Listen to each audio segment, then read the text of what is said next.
Hey, Doc. I think sometimes we need to give up. We just need to throw in the towel, cut and run, just be like, nah, I'm not doing this anymore. And I don't think enough of us do that. And I want to talk about why in the context of homeschool. So it's just like, how are those two things related? Well, I'm going to tell you. I saw this video where a mother was like, come with me to withdraw my child from public school. And I didn't watch the video because I tend not to click on things. I was just like, I'm vaguely interested, but not enough to click on this video. It seems like something that would disrupt my peace. So I'm just not even in the mood. However, I was interested in the discussion because it was in a Facebook group. And unsurprisingly, there was discussion about, are we teaching our children that when there are traumatic experiences, that we just run away from them and don't, stick it out and deal with it? Because the reason she was withdrawing her daughter from public school was because she was facing severe bullying. And that's what I gathered from the comments. Again, I did not watch the video. And then in that thread was the concern about homeschool and this idea that people who withdraw their children from school and do homeschooling are taking them away from the socialization that comes with being in school and also not giving them the opportunity to be able to deal with situations like bullying and teaching them that the response to these negative situations and these traumas is to just run away and not deal with it. And, how's that going to affect their development and their resilience? And I couldn't roll my eyes hard enough. However, when it was back in my head in the proper position, I did decide to engage as a homeschool mom, and not just a homeschool mom. I've given this quite a bit of thought even before we decided to homeschool our son, which was not because of his own traumatic experience with racism in school, but it was accelerated by that experience and just made us even more confident that we were making the right decision.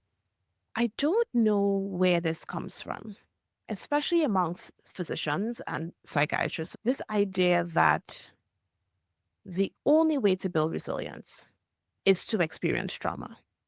Actually, I'm lying. I know exactly where it comes from.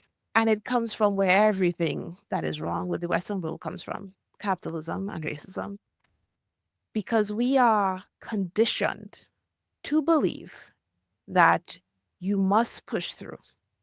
You must stay in this toxic, traumatic, terrible environment, and it's going to make you stronger.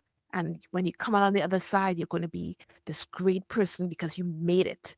And nobody can take those experiences away from me. They made me who I am. And it is glorified. And does that sound familiar?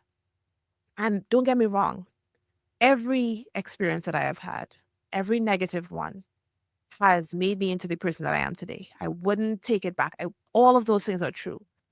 It is the glorification of being in these traumatic experiences that I'm talking about. And the belief, the evolution of the belief that you have to go through these experiences to be a better person, to be resilient, to be able to deal with difficult situations, especially as a child. That I think is completely ridiculous. And my husband summed it up perfectly when I was having this discussion with him when I saw the video. He was like, when you have people in the military, because he's ex military, it's like sending a soldier into war without training and being like, I just wanted you to experience the war first and then, you know, see how good you'll be, how much stronger you'll be on the other side, right? You don't do that. You train them first, you give them a lot of training. You have them in a safe, controlled environment first, and then you send them out into the world. So the fact that we believe that a toxic school environment, a racist school environment, bullying, all of that is necessary for our children to be able to deal with adversity and deal with conflict, it's just like mind boggling. You can teach your children about conflict, about how to deal with people saying no, about bullies, all of those things without a constant stressful environment that some school experiences are for some children, for many children, especially when you get to that preteen, that adolescent, even teenage year time when kids in that environment can just be so mean. And it's like herd mentality, because I refuse to believe an entire class could be mean. So there are a lot of misconceptions about homeschooling and the benefits. And when people argue against homeschooling, you can tell that the arguments are about a homeschool concept that is outdated and that they don't really understand what is possible now. And it's just things that are echoed. It's not really that anybody gave this much thought. And that's fine. I usually shrug all of the homeschool misconceptions off. But this one in particular, I wanted to talk about because I feel like we can learn a lot from it and from the decision of parents whose children have had traumatic, bullying, toxic experiences at school and decide to take them out and homeschool. And it's really not even just homeschool. Like if they switch schools, send them to a private school, whatever it is, remove them from that situation. Because to me, the most important parts of resilience in children is making sure they have a strong sense of self, making sure that they love themselves deeply, unconditionally, that they know that they are safe and loved and protected. That's what builds resilient children. And that resilience is then the antidote to these negative experiences, right? And being homeschooled doesn't mean you're never going to go out into the world. Again, that's an outdated belief that homeschool children are just like stuck in the house and being indoctrinated. I mean, I'm sure that's what's going on in some places, but we've moved beyond that. You're still going to be out in the world dealing with other children, dealing with other people, and you have ample opportunity to have negative experiences. And not even negative experiences, conflict, because not all conflict is necessarily negative. It's just conflict, right? If I'm playing with a ball and you want the ball, that's conflict. You know, they have more than enough opportunity without being in a state of constant stress. When we had already made a decision to homeschool my son, but he had had his incident and the kid continued to bully him, my son would cry every single day. Mama, I don't want to go back to school. I don't want to go to school. Don't make me go to school. He was under constant stress. And by this logic, at 4 years old, I was supposed to what? Leave him and teach him how to deal with bullies and be like, no, it's okay. Why? Why would I leave my child in that environment? Why would I at home tell him you're loved and you're strong and you're hardworking and all of these things, and then send him off to a place where he has 8 hours of constant stress?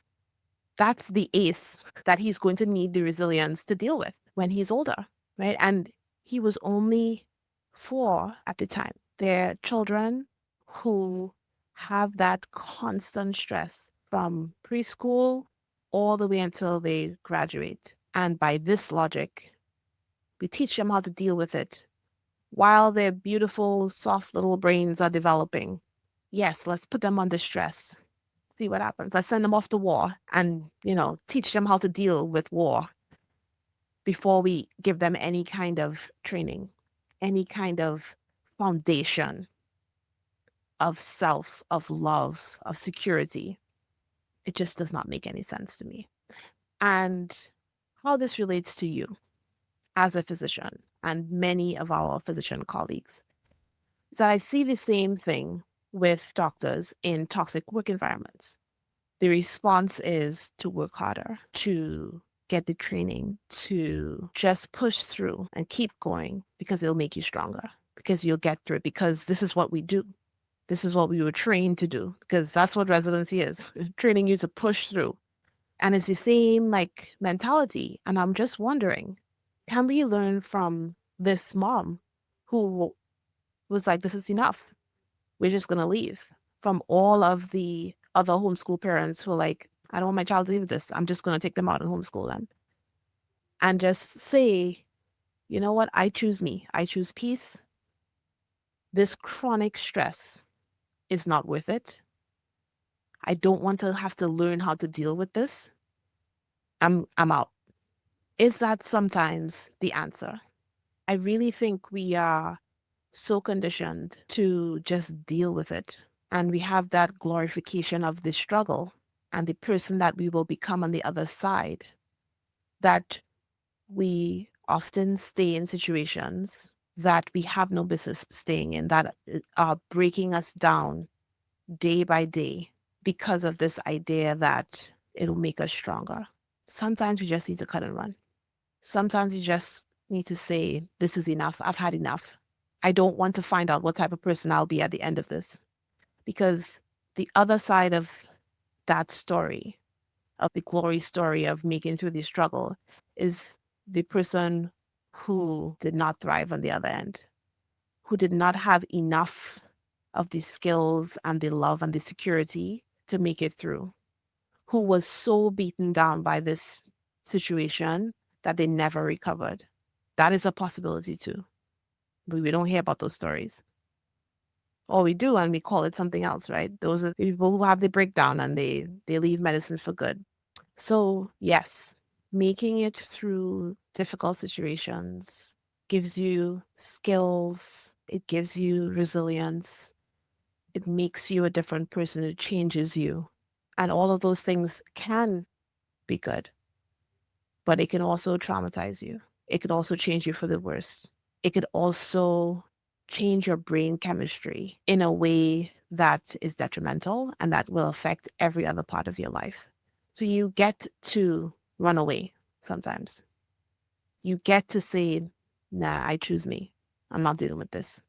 You get to not figure it out and see who you will become on the other side. You do not have to stay in that toxic work environment. Don't worry about what it's going to do to your CV. Don't worry about burning bridges. If it's that toxic, you don't have bridges. Whatever you have is made of matchsticks and will collapse at any given moment, because if it is that bad, those people are not on your side. And it is okay to say, I'm done. That doesn't make you weak. It doesn't mean you run away from your troubles. It doesn't mean any of that. Learn from this homeschool mom. Learn from the military. There must be a better way. You can know how to navigate difficult situations. You can deal with adversity. You can adapt to change. You can learn all of those skills without chronic stress and chronic trauma and toxicity every single day. This is your permission slip to never meet the person who is on the other side of that trauma. You don't need to see her. You don't need to know who she is. Focus on the doc that's with you now, the doc that is looking back at you in the mirror right now. Choose her and just cut and run. It's okay. It is okay. And I know there are a lot of physicians now that need to hear this message. So please share it with them. Give them that permission that they need to choose themselves and to choose their peace, because we all deserve that. Okay? I will see you on the next episode of Stethoscopes and Strollers.